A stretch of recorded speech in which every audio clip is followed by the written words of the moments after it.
do this.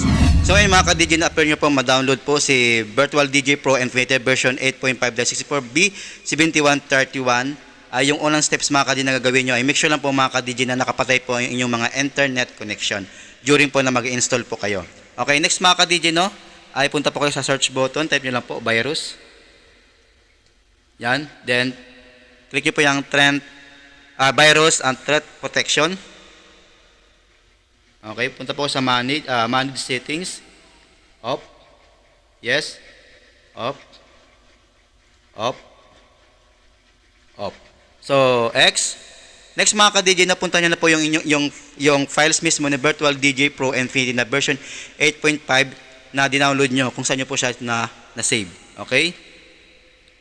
So, download. So ngayon mga ka-DJ, na once po na after nyo pong ma-download si Virtual DJ version 8.5,